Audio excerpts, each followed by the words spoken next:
Ladies and gents, it's Tuesday and seemingly time for half of Fleet Street to play Keeping Up with the Farage'ians. It's time for an alternative paper review. Well, no prizes for guessing what's being ejacked out across the front pages of the newspapers this morning as yesterday's political earthquake. The re-entry of Nigel Farage into frontline UK politics scored somewhere between a 48 and a 52 on the Prichter scale. Oh, it was shocking. Who could have seen this coming? Like, right at the beginning of the general election campaigns. Farage stuns with shock UK comeback, says Murdoch's The Herald. Nige shocks Westminster, comes the Express. Yeah, it certainly would have been difficult to predict it. Let me just take you back to my tweet from February. Farage is going to return as Reform leader, and it will be to much fanfare. It's going to happen right at the beginning of the GE campaigns when they kick off in earnest, and it will be reported by the press like it's the second coming of Jesus. Wow! It's like I'm Nostradamus. Just as a side note, I am available for your panels. But yeah, it's like I'm Nostradamus, isn't it? Or Mystic Meg, or something. If the something was just a guy with a phone who tells you things based on facts and reality, rather than somebody that went to private school, either with Nige personally at Dulwich College, or maybe I'm just a right-wing guy that writes blogs for the Telegraph or the Sun, and I just think it would be beneficial to the country and me, myself, and my family if I continue to perpetuate and funnel out his lies and misinformation and leading you up the garden path about how he was considering taking a job in America. Honestly, I would just like to see one journalist ask him the question today, when he launches his campaign in Clacton-on-Sea, just one journalist put up their hand and go like, okay, so you say you've just had a change of heart. You've just decided that you're going to run as the MP for Clacton. You decided this on a walk the other day? Yes. Yeah, that's right. I was thinking about going to work for Trump, but then I had a change of heart. I realised I couldn't betray the millions of fans and disciples here in Brexit land. So now I've decided to get in the ring. Okay, so if it subsequently turns out via leaked emails or WhatsApps in an inquiry or something that this was always the plan, that this was stage-managed PR from the get-go and you've lied to the electorate twice about it, presumably you will quit frontline politics in shame. Ribbit?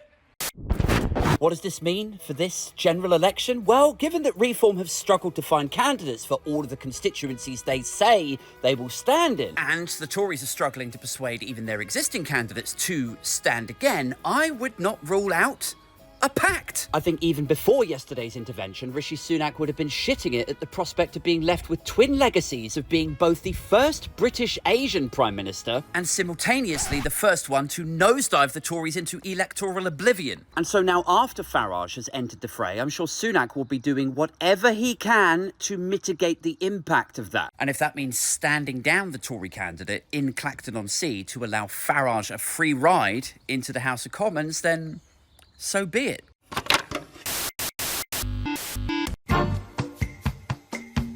It really is depressing though, isn't it? The amount of rabid, salivating press coverage that is afforded to Reform and to Farage personally. Through the UKIP years, through the Brexit Party, the net zero referendum campaign, the debanking stuff. Whenever this guy opens his mouth, he gets more column inches than Kate in a polka dot dress at a polo match on a sunny day. They just can't help themselves. He's like, do you know what he's like? He's like Alan Partridge up on the pole. What would you like me to dance for you? And the UK press is like, oh baby, let me see what you got. Anyway, elsewhere in Newsland this morning, over to the Telegraph, who say the US military has a serious sex crime problem. Apparently, female US Marines are 13 times more likely to report unwanted sexual contact than a regular civilian. 13 times!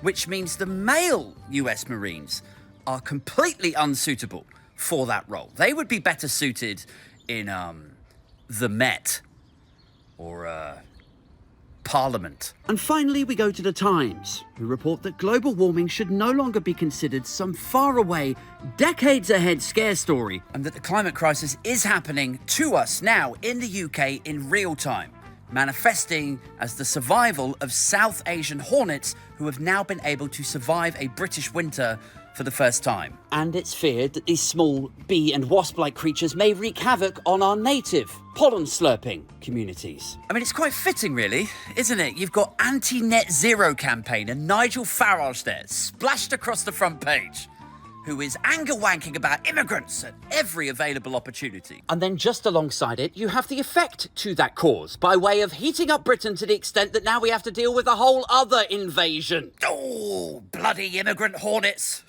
coming over here, stealing our pollen. I mean, I'm being facetious, obviously. I am a militant piss-taker. But, you know, there's concerns to be had here. You know, it does sound quite worrying, doesn't it? Like, what might these new creatures do to our ecosystem? What might they do to your sister's salad wall or your grandfather's vegetable patch? If you got stung by one, is it a different kind of venom? Might you have to go to A&E? Could you die from it?